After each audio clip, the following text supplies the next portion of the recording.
Un cordial saludo para todos nuestros amigos, queridas familias, queridos miembros de nuestras comunidades parroquiales. Sean todos bienvenidos a este encuentro con el Señor en esta lección divina que vamos a hacer para este domingo cuarto, el tiempo ordinario del ciclo C. Por eso los invitamos para que en un primer momento nos dispongamos de la mejor manera, tomemos nuestro texto bíblico, alistemos muy bien el entorno donde vamos a estar. Nos sobra recordar que nos puede acompañar una veladora encendida, un poco de agua que ambiente el lugar y también nuestra disposición corporal, de tal manera que logremos un encuentro pleno con el Señor y con su palabra. Los invitamos entonces para que nos reunamos en el nombre del Padre, del Hijo y del Espíritu Santo. Amén. Ven, Espíritu Santo, llena los corazones de tus fieles y enciende en ellos el fuego de tu amor. Envía, Señor, tu Espíritu y todas las cosas serán creadas y renovarás la faz de la tierra. Amén. Para este domingo cuarto, la liturgia de la Iglesia nos propone tomar el texto bíblico del Evangelista según San Lucas, el capítulo 4, versículos 21 al 30. Entonces vamos a abrir nuestros textos bíblicos y vamos a hacer la lección de este domingo cuarto. Lucas 4, 21 al 30. Iniciamos esta lección divina con el primer paso, que es la lección, la lectura.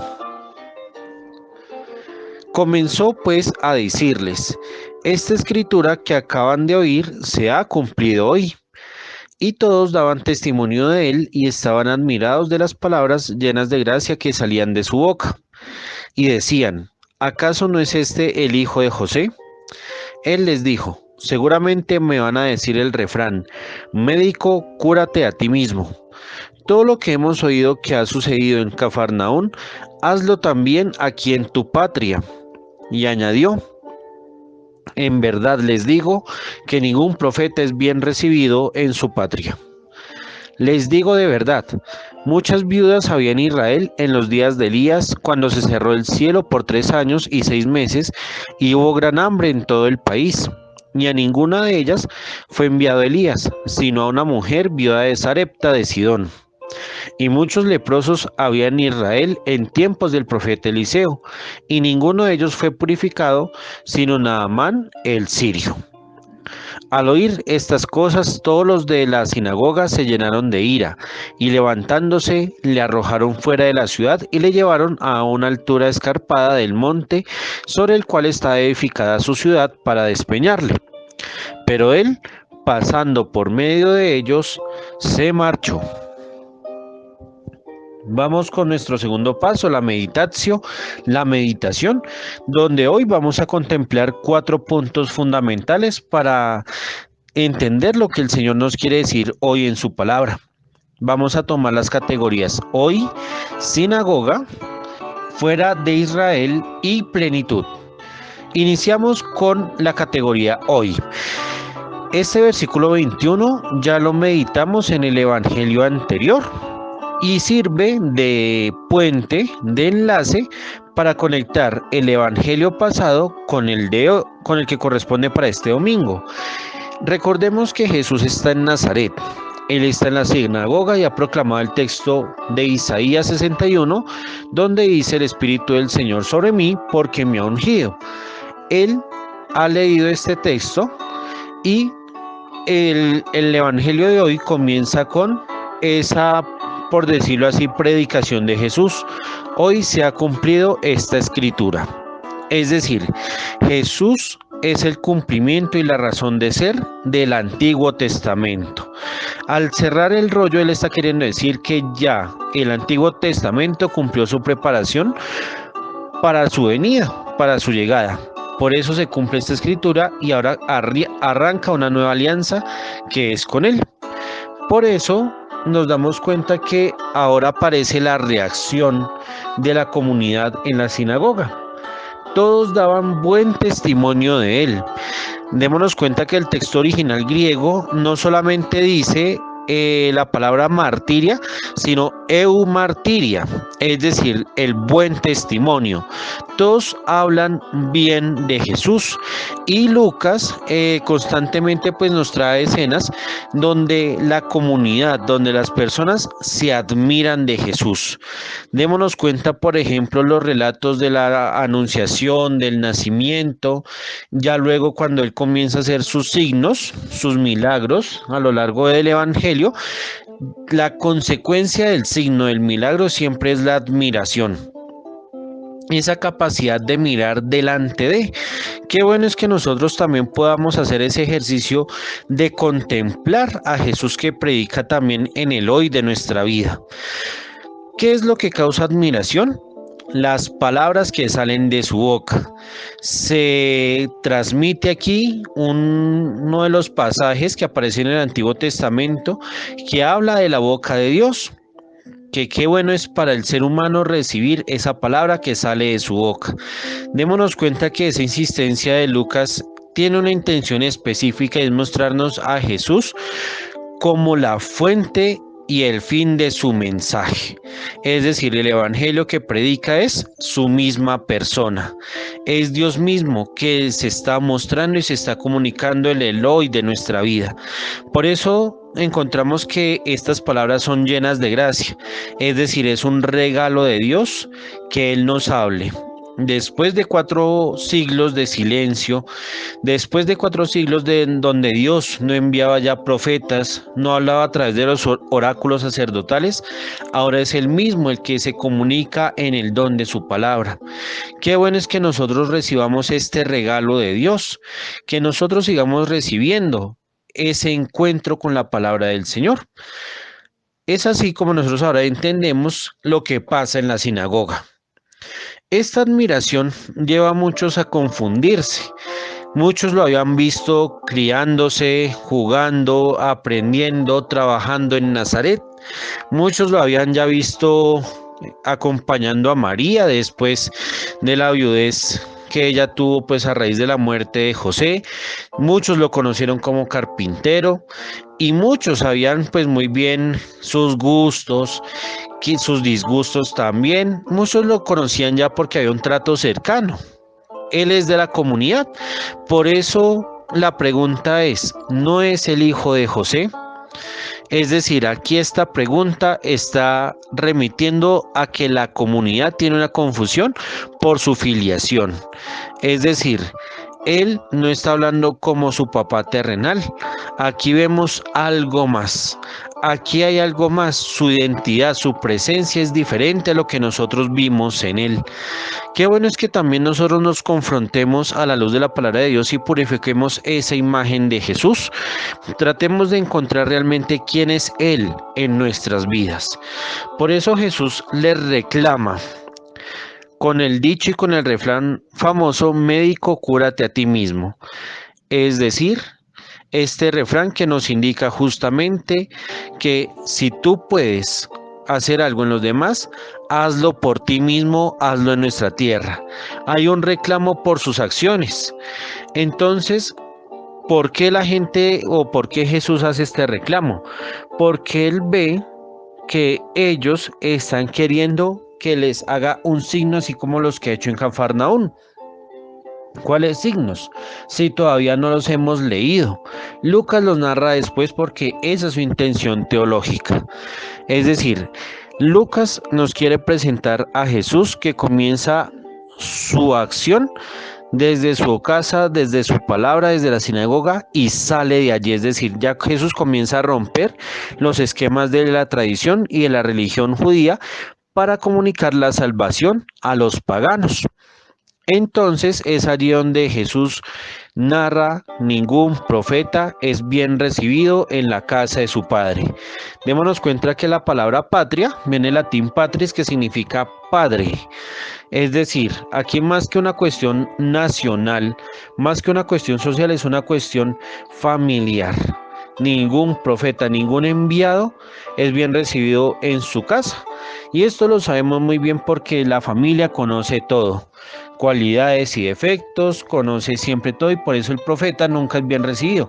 Sin embargo, Jesús aquí lo quiere decir en el sentido de la capacidad de escucha. Jesús le reclama justamente esa incapacidad para escuchar, para comprender la palabra de Dios. Por eso se hace una diferencia del origen y la procedencia. Su misión, su presencia, no es una presencia mundana, no es una presencia natural. Es Dios mismo que se hace presente para comunicarnos su amor. Entonces, ¿qué pasa fuera de Israel?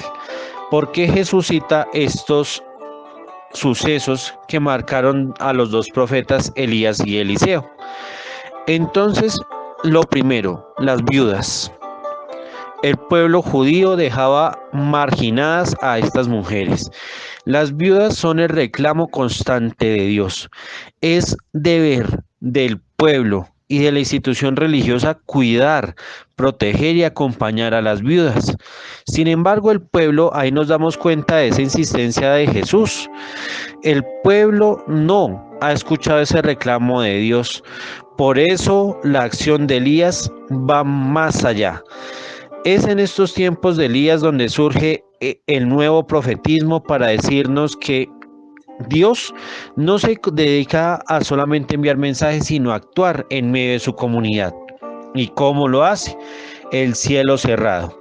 Es decir, la nostalgia de eternidad, ese vacío alimentario que tal vez se constató por la falta de lluvias, es también la evocación de la ausencia, la distancia de Dios, de cómo el hombre ha tratado, buscado de muchas maneras, bien sea por las vías de la razón, por las vías religiosas, de muchas maneras, llegar a Dios, pero no se da cuenta que Dios ha actuado en su tierra. Por eso Sareptas de Sidón es una ciudad portuaria, es decir, queda en un puerto, es una ciudad dedicada a las cuestiones marítimas, o sea, a las embarcaciones, a la pesca, y era quizá imposible que hubiera un vacío económico para que una viuda tuviera que morirse de hambre. Entonces, démonos cuenta que aquí hay algo más que quiere decir Jesús. La seguridad humana no es suficiente. El hombre siempre va a depender de Dios y qué bueno es cuando la persona depende de Dios. Por eso encontramos en ese texto tan bonito del primer libro de los Reyes, en el capítulo 17, lo que dice la viuda. Tú si eres un varón de Dios, en tu boca está la palabra de Dios. Aquel que no pertenece a la comunidad sabe reconocer la presencia de Dios. Y ese es el reclamo que le hace Jesús a su pueblo, a su gente, a su familia. Dense cuenta que esa viuda sí reconoció a Elías. En cambio, ustedes no han reconocido el don de mi presencia en medio de ustedes.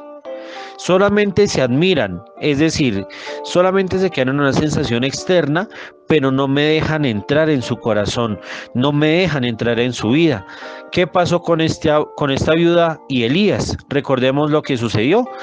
Nunca se acabó el alimento y Elías resucitó a su hijo. Entonces, qué bueno es ver en esta escena tan maravillosa cómo Jesús también nos reclama a nosotros a veces nuestra falta de fe. Nosotros que lo comulgamos en la Eucaristía, nosotros que nos unimos íntimamente en su palabra, a veces nos cuesta reconocer la presencia de Dios en los profetas de hoy, en la persona de mi familia que me habla de Dios, en la persona que ora por mí. A veces los criticamos, a veces los aislamos y no nos damos cuenta de ello. El segundo ejemplo que coloca Jesús es muy bonito también, Naamán el sirio. Siria e Israel estaban en constante guerra. En la época de Eliseo había un conflicto militar muy grande.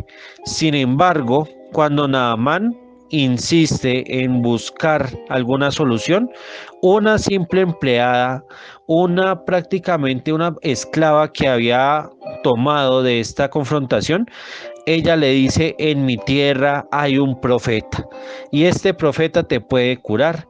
Y él, a través de cartas y misivas y regalos, convence al rey. Aunque no es fácil ese intento de convencimiento, el profeta logra hacer la mediación. Entonces, ¿qué pasa? Que recordemos lo que significa la lepra. Es la condición de estar aislado, de sentirse pecador.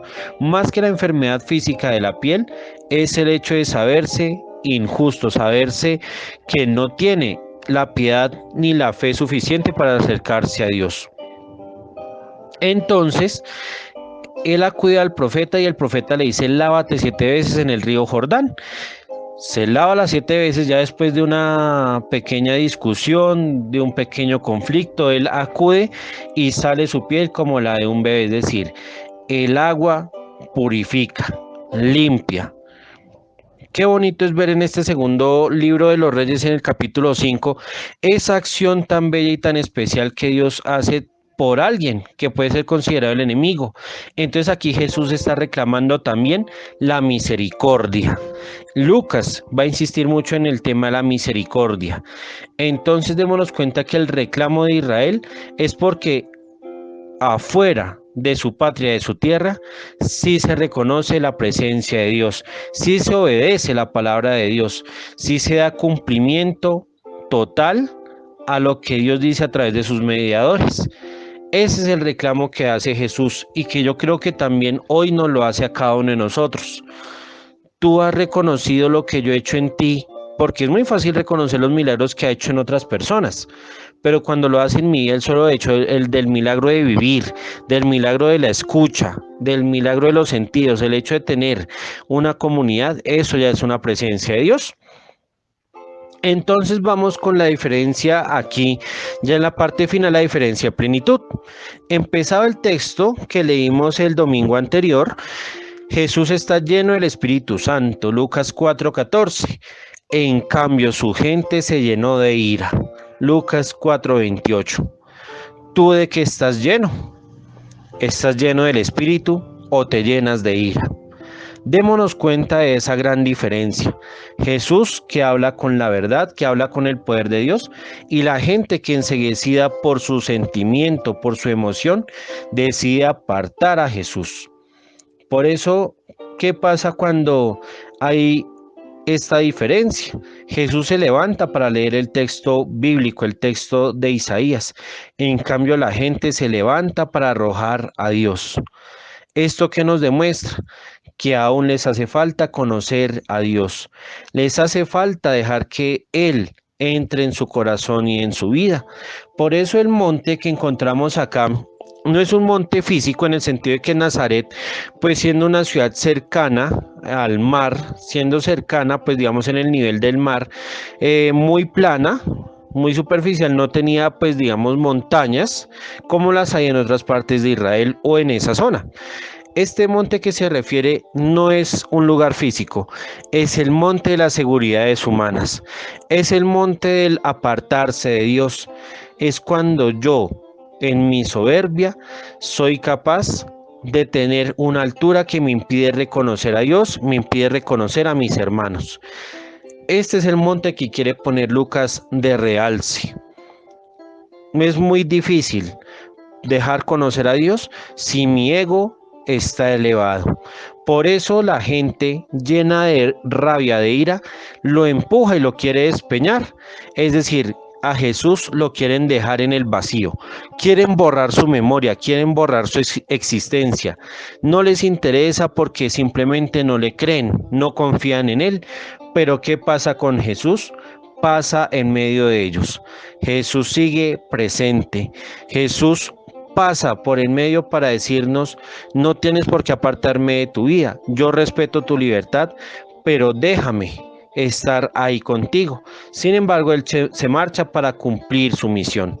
Qué bueno es que en esta meditación recordemos siempre el hoy, donde se cumple la escritura de Jesús, que nosotros entremos en el misterio de Dios a través de ese encuentro con su palabra en la sinagoga. Démonos cuenta que muchas veces Dios actúa fuera de Israel, pero también actúa dentro de mi corazón, y miremos realmente de qué está lleno nuestro ser. Vamos a nuestro tercer paso, que es la oratio, la oración, y vamos a tomar el ejemplo de San Basilio Magno, aquel predicador insigne y escritor ilustre que nos ayude a confiar en la palabra del Señor, a creer en el hoy, pero también a reconocer los signos que Dios hace en medio de nosotros. Como aquellos que tienen la vista débil y se alejan de toda cosa resplandeciente, ellos no bajarán del cielo, sino que fueron expulsados del mirar solamente a las cosas tristes, ni ocuparse de las miserias, sino elevar los ojos con la meditación sobre los verdaderos bienes. Siempre ten a Dios en la mente, y así podrás siempre alegrarte. ¿Alguien empañó tu gloria? Entonces orienta la atención a la gloria que te espera en el cielo por tu paciencia. ¿Te han causado disgusto? Contempla las riquezas celestiales y aquel tesoro que tú has preparado con tus buenas obras. ¿Te han expulsado de tu patria? La celestial Jerusalén para ti es patria. Amén. Hagamos nuestro cuarto paso, la contemplación, recordando esta escena de Jesús en la sinagoga, reclamándole a su pueblo y cómo la gente llena de ira lo saca, lo quiere olvidar y Jesús pasa en medio de ellos. Primero, contemplemos desde la admiración cómo se cumple hoy la escritura que tú acabas de oír. ¿Cómo estás dando testimonio de Jesús en tu casa, en tu trabajo, en tu comunidad? ¿De tu boca salen palabras de gracia? ¿O qué es lo que sale de mí? ¿Qué sale de mi corazón? ¿Qué palabras salen de mi mente? Qué bueno es en este momento decirle al Señor a través del Espíritu Santo, para la gloria del Padre, cambia mi interior, cambia mis palabras, que mis palabras sean llenas de gracia, que sean un don de Dios para esta sociedad que tanto necesita de ti. Contemplemos también nuestras esperanzas. ¿Tú qué esperas de tu patria? ¿Qué has hecho por ella? Por tu bandera, por tu familia, por tu apellido. ¿Cómo das honra a tu historia, a tu lugar de origen? Recordando la vida de Sarepta, tú que has perdido y que te ha hecho frágil en la sociedad. ¿Cuántas veces hemos perdido a nuestro esposo, es decir, Dios? ¿Cuántas veces nos hemos quedado sin ese amor y hemos sido relegados, hemos sido olvidados? También contemplemos nuestra lepra. ¿Qué es lo que me aparta de la comunión con Dios y con mi comunidad? ¿Cómo le digo al Señor, actúa en mí como actuaste en los profetas de aquel tiempo, con esta viuda y con este leproso? Protégeme y límpiame, Señor. Y en estas esperanzas, sabiendo que la fe del cristiano no es una fe que todo el mundo acepte con agrado, sino que a veces nos rechazan, se burlan de nosotros, nos critican. ¿Cómo tú te preparas para este rechazo? ¿Cómo te preparas para sufrir por el nombre de Jesús? Contemplemos. Después de haber hecho estos 4 pasos de la lección divina, vamos nuevamente a tomar ya este texto de forma personal, de forma comunitaria. Vamos a releer el Evangelio según San Lucas capítulo 4 versículos 21 al 30. Iniciamos con el primer paso, que es la lectura, donde respondemos la pregunta general que dice el texto. Para ello podemos responder estas preguntas. ¿Qué personajes están presentes en esta escena bíblica? ¿Dónde se realiza la escena? ¿Cómo Jesús hace la presentación de Elías y Eliseo? ¿Cuál es la reacción de la comunidad ante Jesús en la sinagoga? ¿Qué sucede con Jesús en Nazaret? Pausemos y demos respuesta a estas preguntas. En el segundo paso, la meditación, ¿qué quiere decir el texto? Vamos a responder estas preguntas. ¿Por qué se cumple la escritura hoy? ¿Qué significa dar testimonio y admirarse de Jesús? ¿Por qué se insiste en las palabras salidas de su boca? ¿Por qué Jesús cita el refrán del médico? ¿Qué sucede con la gente en la sinagoga? ¿Qué significa el rechazo hacia Jesús? Pausemos y meditemos. Para la oración, podemos repetir el texto de la segunda lectura que se nos proclama para este domingo, tomada de la carta de San Pablo a los Corintios en el capítulo 13. ¿Qué le digo a Dios desde el texto? Les invito para que podamos hacer esta oración y si es posible, pudiéramos hacer el siguiente ejercicio. Donde aparezca la palabra amor, vamos a colocar nuestro nombre propio y lo vamos a leer así, de tal forma que el Señor con su palabra nos invita justamente a adherirnos a Él y a dar testimonio de su amor. El amor es paciente, es benigno.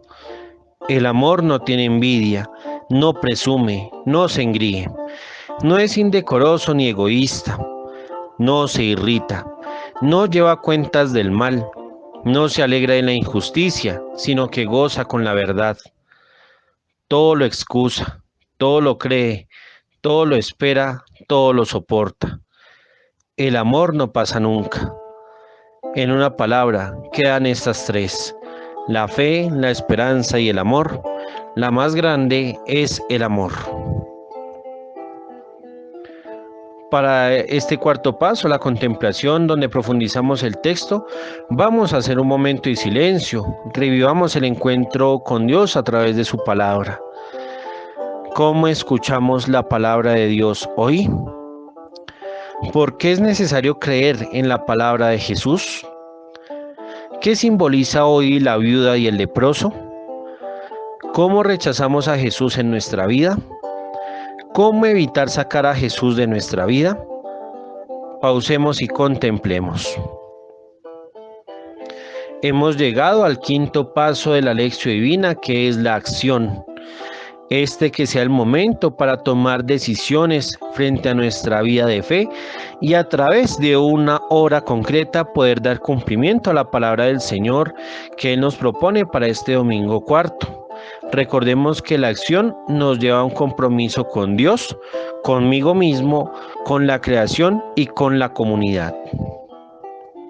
No dejemos de lado la invitación que hacemos constantemente: asistir a nuestro templo parroquial, hacer la celebración de nuestros sacramentos, participar de la misa, del sacramento de la reconciliación y acompañar a los niños, jóvenes, adultos que reciben sus sacramentos. No dejemos de hacer oración cotidiana con la palabra de Dios para cada día. Hagamos nuestra ofrenda, bien sea económica o materialmente en el templo o a una persona necesitada. También ofrendemos tiempo, nuestros dones y carismas para aquella persona que más nos necesita. Y finalmente, suscríbete a este canal y comparte este video. Recordemos que la palabra se lee, se ora, se celebra y se vive en comunidad. Pidamos la presencia de la Virgen María para que ella también nos ayude a adherirnos a Jesús, para que ella como buena madre disponga nuestro corazón para acoger siempre la palabra del Señor. Bajo tu amparo nos acogemos, Santa Madre de Dios. No desprecies las oraciones que te dirigimos en nuestras necesidades. Antes bien, líbranos de todo mal y peligro, oh Virgen gloriosa y bendita. Amén. Que el Señor nos bendiga, nos acompañe siempre, nos guarde de todo mal, en el nombre del Padre, del Hijo y del Espíritu Santo. Amén. Una feliz jornada para todos y bendiciones en el Señor.